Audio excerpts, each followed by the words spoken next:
Hola, ¿qué tal? Buenas tardes a todos. Permítame presentarme. Mi nombre es Edgar Francisco Lara.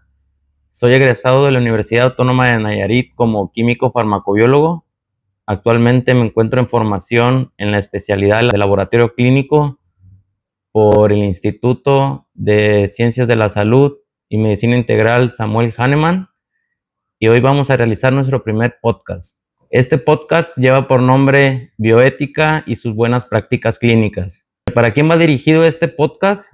Este podcast va dirigido principalmente para el personal de salud, para aquella persona que desarrolla una actividad clínica, pero no necesariamente la bioética es para el ámbito clínico, sino que también abarca muchas profesiones, como lo jurídico, abogados, ecólogos, administradores, economistas, entre otros.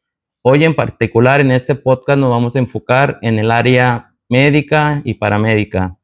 Para este podcast tenemos el contenido de dar la definición de bioética, cuáles son sus principios, en qué reglas se basa y algunos modelos éticos a seguir para todo el personal que elabora y desarrolla una práctica clínica. Como definición de bioética, vamos a clasificar la palabra en dos, de latín bios y ethos. Bios, que significa vida, y ethos, ética. Prácticamente es la ética de la vida. Trasvasado al área clínica, bioética es aquel actuar y pensar del personal de salud sobre nuestros pacientes. Es aquella ética que es considerada aplicada y que estudia la conducta humana. ¿Para qué? Para salvaguardar y mantener la integridad de nuestros pacientes a través de nuestros procedimientos y a través de nuestras actividades que desarrollemos en conjunto con ellos. Es considerada también un puente entre el paciente, médico y personal de salud para tener esa confianza de poder conllevar unos mejores resultados en sus diagnósticos y en sus mejoras. A grandes rasgos, la bioética es aquello que permite saber qué hacer y qué no hacer en toda aquella práctica clínica que se desarrolle con nuestros pacientes. Esta bioética está basada en cuatro principios que nos van a permitir hacer las buenas prácticas clínicas. Estos cuatro principios son no maleficencia, beneficencia, autonomía y justicia. No maleficencia, como bien lo dice, es no hacer un daño. Siempre que tengamos una práctica clínica con un paciente, la primera intención será no provocarle un daño. En segunda instancia, el segundo principio es el de beneficencia. Pareciera que es lo contrario de no maleficencia, pero beneficencia sí es hacer un beneficio y actuar siempre en el bien. La diferencia es que al decir no le provoco un daño, pero lo dejo nada más en neutro. No, siempre que tengamos una práctica clínica debemos de desarrollar y pensar que le va a hacer un bien a nuestro paciente. La autonomía maneja el principio de que todo paciente tiene derecho de decidir individualmente por él qué o qué cosas se puede realizar y qué cosas no. En él decidirá si se procede o no se procede a la práctica clínica. Esto no es completamente del paciente. El paciente siempre tendrá un diálogo con el personal de salud para poder llegar a un diálogo y tener la mejor decisión para su propio bien. Entonces, sí tener autonomía el paciente, pero en conjunto con el diálogo del personal de salud, para que entre en conjunto puedan decidir qué es lo mejor para el paciente. Por último es el de justicia. El de justicia nos dice que todo el personal que laboremos y hagamos prácticas clínicas tenemos que interactuar con nuestros pacientes independientemente sea de la raza, edad, religión, y ser siempre justos con todos por igual. No tener preferencias, no tener ninguna inclinación y siempre mantener esos valores, como les comentaba, y la moralidad al 100% con ellos. De esta manera explicamos los cuatro principios en los que nos basamos bioéticamente los que trabajamos en el sector salud. Estos principios antes mencionados están manejados por 3 reglas principalmente.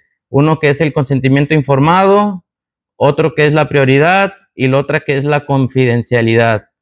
Dentro del consentimiento informado nos trata de explicar cómo es que el personal de salud tiene que explicarle a detalle aquel procedimiento que se vaya a realizar, sea de menor o mayor grado.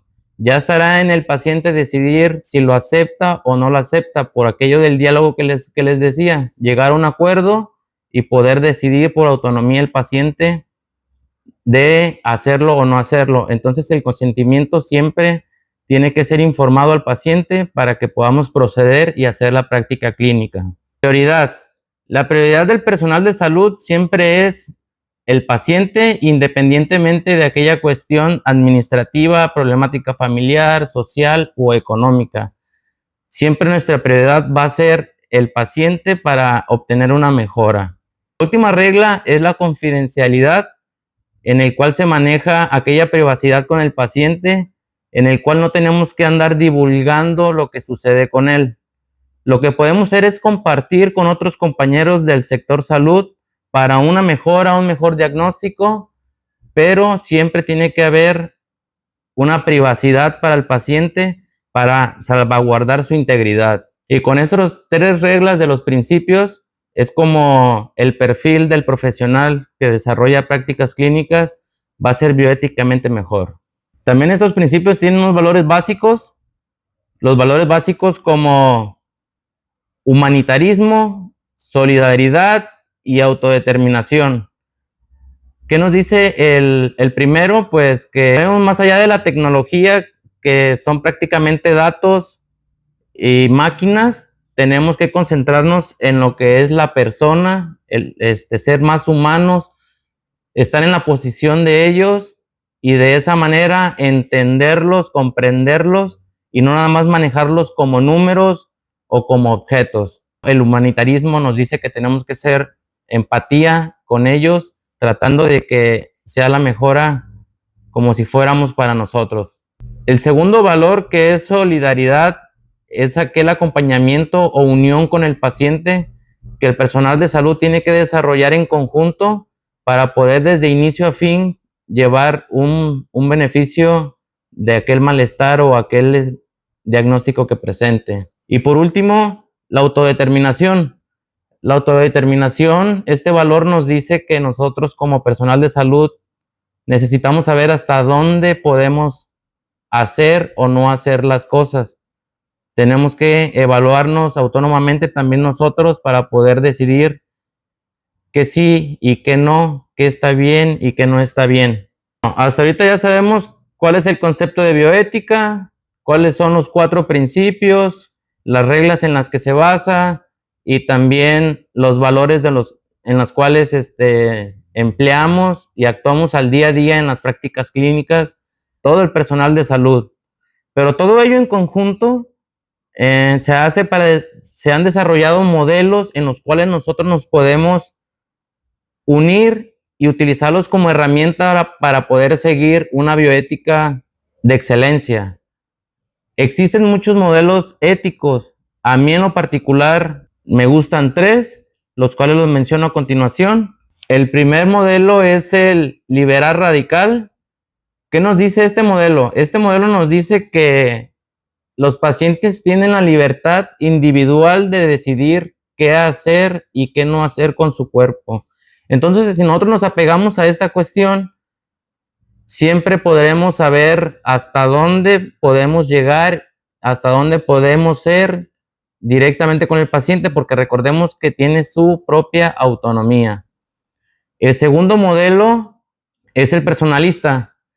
El personalista, una vez que el paciente decide que le tengamos que hacer el procedimiento, dar su consentimiento informado, nuestra prioridad ya va a ser él. Se llama personalista porque nuestro centro de atención ya va a ser la persona, el paciente como tal, para desarrollar la práctica clínica de la mejor manera. Y el último modelo es el deontológico. El deontológico para mí es el más importante que considero, porque la deontología nos dice o estudia el saber hasta dónde. Es decir, yo como profesional de salud que soy químico, tengo una formación en la cual me permite desarrollar actividades hasta tal lugar, hasta tal cuestión. Entonces, el modelo deontológico aquí en ética se me hace muy complementario porque si yo lo utilizo, sé perfectamente hasta dónde voy a poder llegar a ayudar al paciente. Recordemos que la unificación de las profesiones en salud ayudan en conjunto para la mejora de un diagnóstico y el beneficio de un paciente. Ahora que ya sabemos nuestra definición, los principios, valores, reglas y sabemos algunos modelos que podemos seguir, les voy a dar unos ejemplos, en particular yo que me desempeño en el laboratorio clínico. En el laboratorio clínico, desde la fase preanalítica, que es la toma de muestra, las indicaciones al paciente, siempre tenemos que darle las indicaciones correctamente al paciente. Es decir, decirle qué procedimiento le vamos a hacer, qué es lo que probablemente sienta y explicarle muy minuciosamente todos los detalles de los procedimientos a realizar, ya sea toma de muestra, realizar cultivos y demás. Dentro de esta misma fase preanalítica también es importante saber en qué condiciones viene nuestro paciente. Las características en las que venga van a depender los resultados de él, de sus estudios y de nuestra emisión para la ayuda y la coadyuvación del diagnóstico. Nuestros pacientes hay que preguntarles si están en el ayuno correcto, si las muestras vienen en los recipientes correctos y si trae todas las condiciones óptimas para poder realizarlas. Si esto da luz verde, entonces continuamos. Otro ejemplo claro en la fase analítica, desde el punto de vista del laboratorio clínico, es nosotros como químicos poder tener esa garantía y esa confianza hacia nuestros pacientes de decir que los resultados que vamos a emitir son 100% confiables. ¿De qué manera? Manteniendo un control de calidad interno, teniendo nuestros reactivos en calidad y en caducidad óptima y realizando los procedimientos de acuerdo a las normas que nos rigen como laboratorio. Es importante tener también dentro del laboratorio en la fase analítica los equipos que estén calibrados, que sean de tecnología de punta, que no fallen, que mecánicamente estén bien, porque de todo esto depende que un resultado esté bien, correcto y sea confiable. Y por último, en la fase posanalítica, que es cuando remitimos un resultado, lo firmamos y lo remitimos, es importante saber a quién se lo entregamos. Para eso nos tenemos que basar en nuestras normas y nuestros regímenes para saber a quién y a quién no podemos dárselo. ¿Para qué? Para poder mantener esa confidencialidad antes mencionada y también salvaguardar la integridad de nuestro paciente. Recordemos que la bioética siempre se va a basar en el bien actuar y en el bien pensar. El propósito de este podcast en bioética es brindar una visión integral y crítica a todos los integrantes que desarrollan una práctica clínica para poder resolver todos aquellos desafíos que se presentan en las prácticas clínicas contemporáneas. Por último, quiero dar un agradecimiento a la química y maestra en pedagogía Argelia Caballero Valle, que la considero una expertise en bioética. Bueno, con esto doy por finalizado el podcast basado en bioética y buenas prácticas clínicas en el laboratorio clínico. Recordarles que soy su amigo Edgar Francisco Lara, químico farmacobiólogo, alumno en formación de la especialidad de laboratorio clínico por el Instituto de Ciencias de la Salud y Medicina Integral Samuel Hahnemann. Muchas gracias a todos.